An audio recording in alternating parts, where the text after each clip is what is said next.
Hey squad, welcome back. Well, the musicians are assembled, and right here you've got myself on keys. We've also got guitars by Arcade, and we've got some horns as well by Arcade, and then of course we got some drums by Logic's Session Drummer. Finally, we got to round things off with a nice bass line. Well, we're a bit spoilt for choice because we can choose from myself on the electric bass, or myself playing the Waves Bass Fingers plugin, or of course we can try out the brand new Logic Session Bassist. Well, let's dive straight in and figure it out.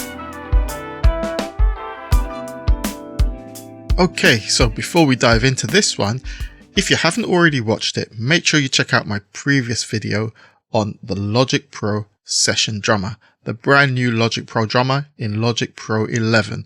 Really worth watching, and I'm going to be doing a ton more on that. But this is all part of the series of me exploring some of the fantastic new features that come packed in Logic Pro 11 that will really aid you in terms of your music production process. A link will be above as well as in the description.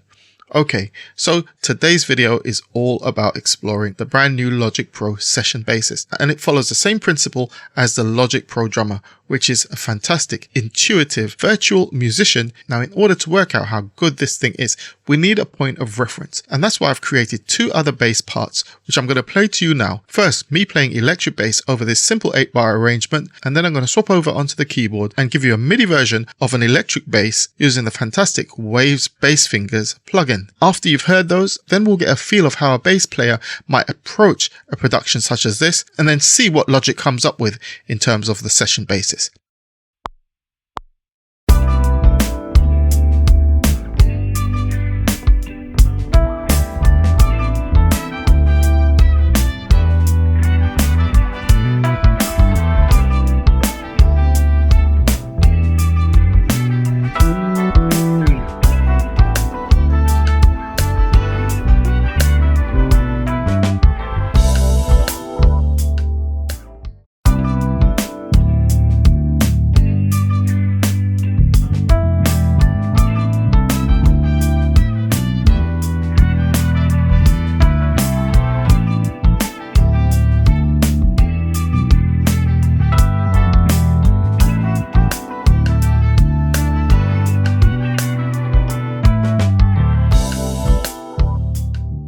Okay, so here's our very basic 8-bar arrangement. All we're going to have playing is just some drums and the main keyboards for now.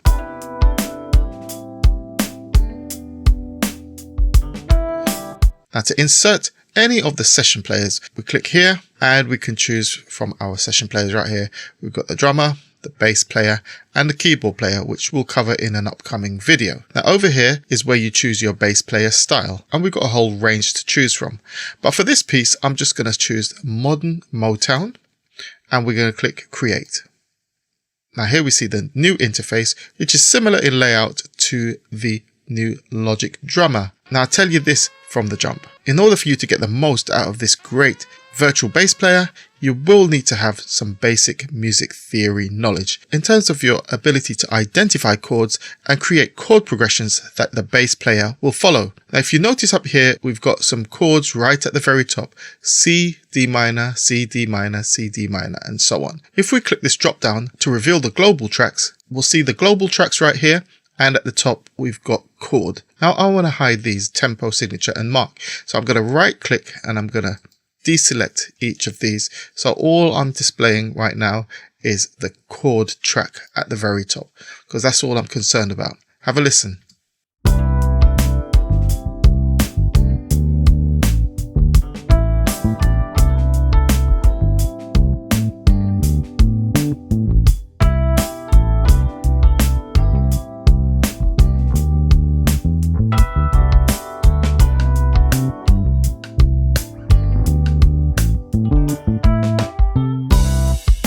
Well, the tone of the bass is okay, but it really isn't following what's going on with the keyboards, and that's because we need to work out what the chord progression is in order for this thing to really work. You see, the chords that have been inserted up here are a default preset and have no real relation to what's going on with the keyboards. So the next thing we've got to do is edit the chord track with the correct chords based on what's going on with the keyboard, so the bass will have something to follow.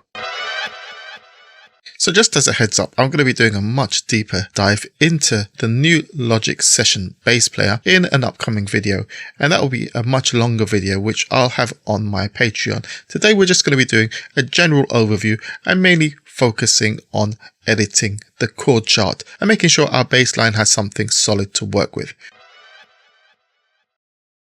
Okay, so let's start working on our chord progression. We're going to select this right here and we're going to delete. Now the first chord in the arrangement is C major. So I'm going to start with the playhead at bar 1, right click and create chord. We can select the note right here, and then of course we can select the type of chord that we want. So C major is our first chord, so I'm going to enter that, which is fine. The next chord is D major. And we're going to come to this position right here. We're going to select that and we're going to use the key command, Command T, to split right here. And I'm going to double click and select D major just here and enter. And when we get to this position, I'm going to change to G major. Command T to split and double click here. And I'm changing this to G major. You'll notice that I'm not splitting on the bar because these chords are pushed just before the bar. Let's unmute the bass and let's hear what we got. Now the bass is actually following the chord progression. There's a bit too much going on, so I'm going to pull the complexity down to about here and the intensity down. I'm going to click over here as well, and I want the bass to follow the rhythm of the drums. So let's select the drum kit and let's have a listen now. In terms of the melody of the bass, let's choose root only for now.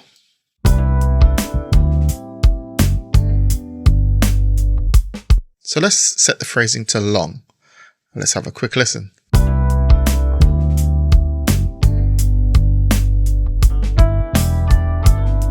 Okay, now we're cooking. So as you can see, as I insert the correct chords in the correct position, the bass player has a clear guide as to where it should go. So I'm going to carry on inserting the chords and then I'll come right back with the chords all in place, and then we can start working on how the bass actually plays along to this arrangement. So as you can see here, I've inserted all of the chords for these 8 bars of music. You can see some minor chords here. You can see major chords as well. Now let's hear how the bass plays through this passage.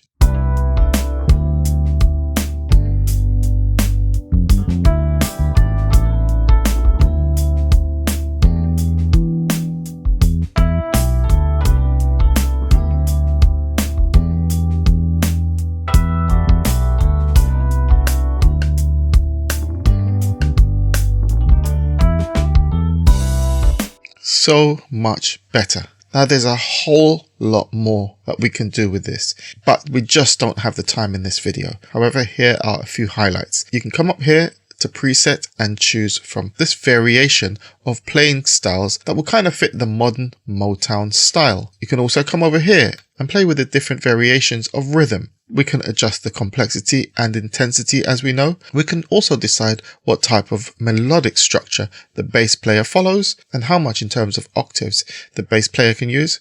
Also, as we saw before, phrasing. At the moment, I've switched it back to medium, but you can go for long or short. We can also go behind here for details, and we can adjust all of this stuff, including the feel, including the humanization and dynamics. Furthermore, if we open up the bass itself, we can come here and we can switch out the type of electric bass that we are listening to. Plus we have all of this control in terms of fingerstyle, tone, volume, etc. If we come to details, we have even more stuff going on here.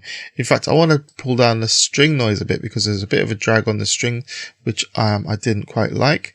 I'm going to pull that down to here. There's just so much you can do. If you do play bass or you think like a bass player, you can really squeeze a lot out of this. All of that stuff will be coming up in a follow-up video. So let's switch from the classic Motown bass to a session bass. And let's try a different bass player, this time modern R&B. And as you can see here under presets, we've got a new set of playing styles that we can choose from. I think I'm going to go for Soul Flow. Let's try that one out.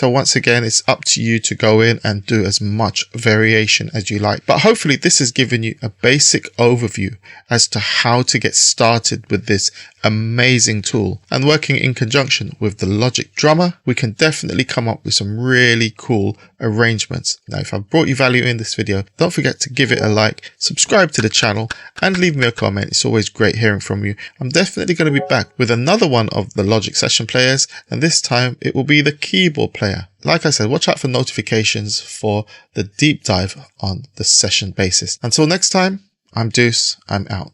Peace.